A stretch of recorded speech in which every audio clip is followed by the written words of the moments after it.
Students, in this video we discuss some examples to find the integrability of the function using definition 2. First one is evaluate by summation integral a to b e to the power x dx. Here f of x is e to the power x, which is bounded and continuous on closed interval ab, and therefore it is integrable on ab. Consider the partition as usual. आपको क्या लेना है, AP में partition लेना है, जैसा कि last video के लास्ट में हमने वर्किंग मेथड बताया था आपको।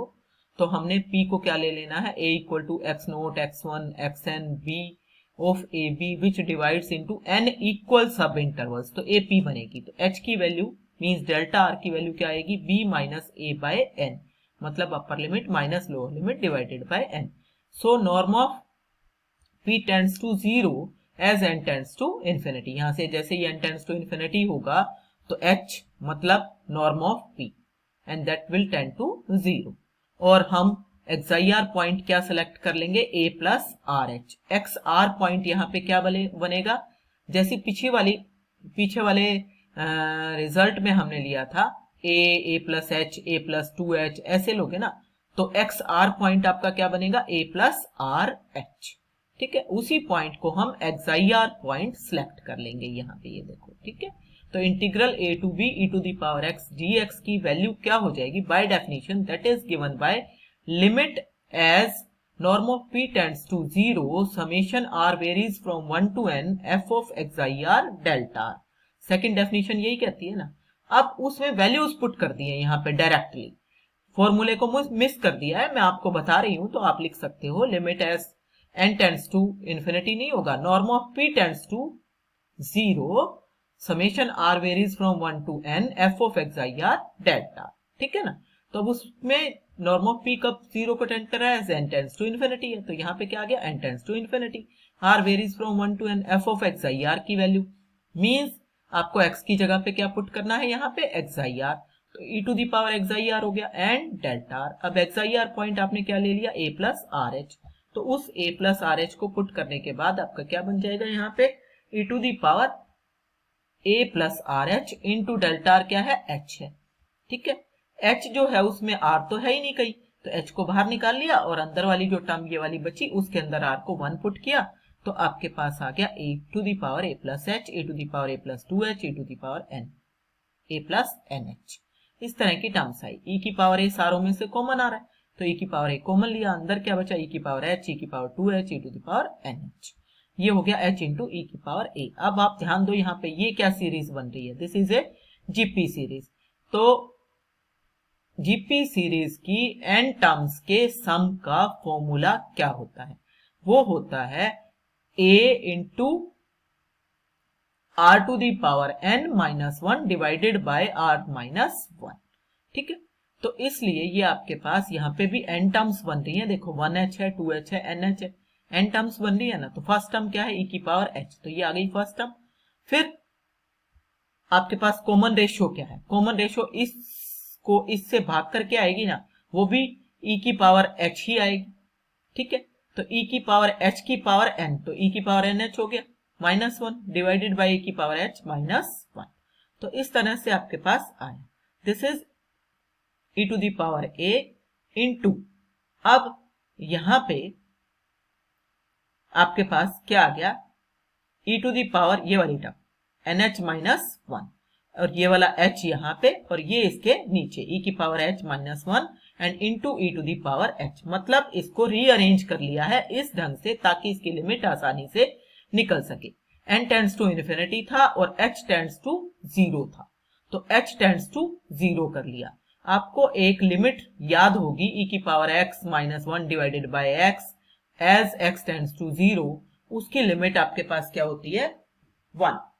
तो मींस आपके पास इस पार्ट की लिमिट जो है वो 1 आ जाएगी, इस वाले पार्ट की लिमिट। ठीक है, और nh की वैल्यू कहां से निकलेगी, क्योंकि h की value b minus a by n थी, तो इस वाले nh की वैल्यू क्या हो गई, b माइनस a, तो nh की जगह पे तो b माइनस a पुट कर देना है, आपको ध्यान देना है इस चीज को लेके, क्योंकि अब इसमें n तो कहीं बचा ही नहीं था, तो n को तो खत्म करना है, तो nh की वैल्यू जो है वो हमने पुट कर दी और ये 1 हो जाएगा, और ये e की पावर 0 मींस वो भी 1 हो गया। तो आपके पास एक्चुअल में लिमिट क्या आ गई, मीन्स इसको जब आप खोलोगे तो आपके पास लिमिट क्या आ जाएगी, ये कटने के बाद आपका आंसर आ जाएगा। ठीक है, तो इस तरीके से आपको करना है, इसको थोड़ा सा सिंप्लीफाई आप कर लोगे। Then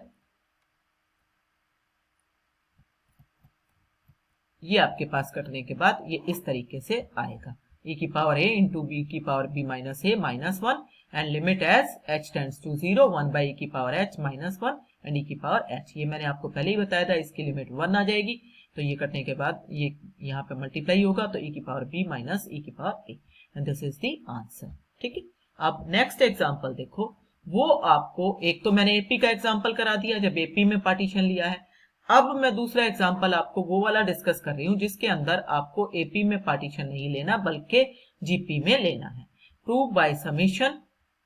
integral a to b 1 by x की power 1 by 2 dx is this. अब यहाँ पे x की पावर फ्रैक्शन में आ गई है। अगर x की पावर 1, 2 और 3 रहती है तब तो आप एपी में ही पार्टीशन लोगे, लेकिन अगर फ्रैक्शन में आ जाती है या 3 से ज्यादा आ जाती है तो उस केस में जीपी में पार्टीशन लोगे। तो जीपी में पार्टीशन लेना है तो देखो इस तरह से लेना है partition, a equal to x naught हो गया, दूसरा x1 ah हो जाएगा, ah हो जाएगा, आhr माइनस 1 होगा, ahn होगा और उसको b पुट कर दिया, तो उस केस में h की पावर n जो है वो b बाय a के इक्वल आएगी। और हमने पीछे थ्योरम में भी निकाला था कि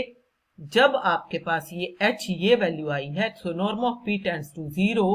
कब नॉर्म ऑफ p 0 को टेंड करेगा, h1 को अगर टेंड करे तो, और h1 को कब टेंड करेगा, जब ये 1 बाय n 0 को टेंड करे, means n tends to infinity हो। तो ये आपने ध्यान देना है। तो इंटीग्रल की वैल्यू आपकी पीछे वाले फॉर्मूला से भी आप सीधे लिख सकते हो, this integral is equal to limit as n tends to infinity या h टेंड्स टू 1, जो जरूरत पड़ती है वही लगा लेते हैं हम। r varies from 1 to n f of xir delta r, where xir की वैल्यू क्या आ गई, xir जो है वो इसका कोई भी पॉइंट हो सकता है, हम यहाँ पे xir को चूज कर लेते हैं ahr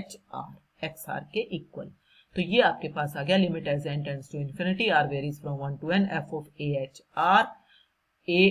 ahr minus ahr minus 1, ये डेल्टा r की वैल्यू है क्योंकि rth सब इंटरवल आपका ahr माइनस 1 से लेके ahr तक बनेगा, so upper limit minus lower limit.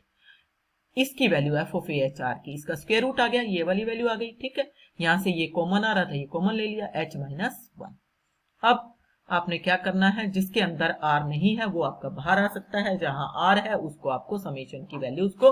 Put करना पड़ेगा। तो आपके पास ये आ गया, देखो ये स्क्वायर रूट ए ऊपर कटेगा तो ऊपर स्क्वायर रूट ए आ गया, ये h स्क्वायर रूट जो है ये आपके पास ऊपर चला जाएगा, ये h की पावर r माइनस 1 थी ना, तो यहाँ पे क्या किया है इन लोगों ने कि ये जो है माइनस 1 पावर ये तो यहाँ पे अलग कर लिया, h की पावर माइनस 1, फिर यहाँ पे क्या बच गई, h की पावर r बच गई ना, तो ये h की पावर r, और जो नीचे h की पावर r का स्क्वायर रूट था मतलब r बाय 2 था वो माइनस किया ऊपर ले जाके माइनस r बाय 2। तो ये वाली टर्म तो आपके समझ में आ गई ना कैसे आई, और ये वाली मैं a पहले ही ले चुकी हूँ, फिर क्या बचा h माइनस 1, ये रहा h माइनस 1। मीन्स अब आप क्या कॉमन ले सकते हो, जिसमें r नहीं है वो कॉमन, तो r कहाँ नहीं था, यहाँ तक r नहीं है ना आपका, तो उसको बाहर ले लो, और r किस में है, h की पावर r बाय 2 में। अब आप पुट कर दो r को 1 से लेके n तक, तो r को 1 पुट करोगे उसके रूट h आएगा, 2 पुट करोगे h की पावर 1 आ जाएगी, 3 बाय 2 आ जाएगी, एंड फिर लास्ट में r n बाय 2 आ जाएगी। तो इस तरीके से आपके पास टर्म्स जो हैं वो आए। तो अब देखो क्या क्या टर्म आ गई, square root a h minus 1 by h, and यहाँ पे आपके पास फिर से क्या किया, जीपी सीरीज बन रही थी with first term square root h and common ratio square root h, तो square root h to the power n minus 1 divided by square root h minus 1, and यहाँ पे आपके पास अब क्या आ जाएगा, आपको इसके फैक्टर बना लिए हैं, ये आपके पास स्क्वायर रूट h का स्क्वायर हो गया माइनस 1 हो गया, तो square root h minus 1 square root h plus 1 and divided by this square root h minus 1, and this is, ये जो स्क्वायर रूट h था ये इससे कट के स्क्वायर रूट h आ गया, और अंदर क्या बचा, स्क्वायर रूट h की पावर n माइनस 1। तो अब आपके पास ये वाली टर्म कट गई माइनस 1 वाली इससे, तो स्क्वायर रूट h प्लस 1 बचा और स्क्वायर रूट ऑफ h बचा, और h की पावर n की पावर 1 बाय 2 माइनस 1, मीन्स आपके पास यहां से h की पावर n जो है उसकी वैल्यू आप पुट कर सकते हो, वो b बाय a, तो वो b बाय a की power half mean square root and -1। अब सिर्फ आपको लिमिट कब लेनी थी, n टेंड्स टू इन्फिनिटी हो या मैंने आपको बताया था h टेंड्स टू 1 हो। अब इसमें n तो कहीं बचा ही नहीं, तो लिमिट कब लेनी है, h टेंड्स टू 1 लेना है, तो h को 1 पुट कर दो, तो h को 1 पुट करोगे 1 + 1 2 हो जाएगा, दिस इज 1 हो जाएगा, तो ये आपका ऐसा आएगा a into 2/1 square root of b by square root of a -1, और इसको सिंप्लीफाई करोगे तो आपके पास आ जाएगा 2 into square root of b minus square root of a। अब एक छोटा सा रिजल्ट आप और करने वाले हो, और वो क्या है, ये है कि if f is integrable on 0 1 then integral 0 to 1 f of x dx is limit as n tends to infinity 1 by n r varies from 1 to n f of r by n। 0 1 की partition बना लो AP में, तो ये बन जाएगी 0 1 by n 2 by n 3 by n r minus 1 by n r by n and n by n means 1। अब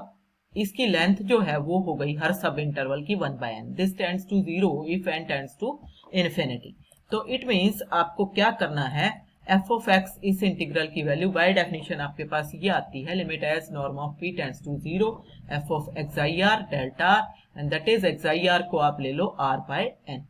तो क्या आ जाएगा यहाँ पे f of r by n, length of subinterval क्या थी 1 by n थी, तो limit as n tends to infinity 1 by n summation r varies from 1 to n f of r by n, this is equal to integral 0 to 1 f of x dx। तो actually इसका निकालने का क्या मकसद है, इसको वर्किंग में कैसे लाना है, राइट आपको अब क्या करना है, एक सीरीज दी हुई होगी और उसको इंटीग्रल में कन्वर्ट करना है। अब इस सीरीज से इंटीग्रेशन में जाने के लिए आप क्या करोगे, आप सबसे पहले जो r by n है उसको रिप्लेस करोगे x में, 1 by n जो है उसको dx में, और जो समेशन था उसको इंटीग्रल में चेंज करोगे, और लिमिट ऑफ इंटीग्रेशन कैसे निकाली जाएंगी, r by n की वैल्यूज जो स्टार्टिंग पॉइंट और एंड पॉइंट पे बनेंगी और उसकी जो लिमिट आएगी as n tends to infinity, वही वैल्यू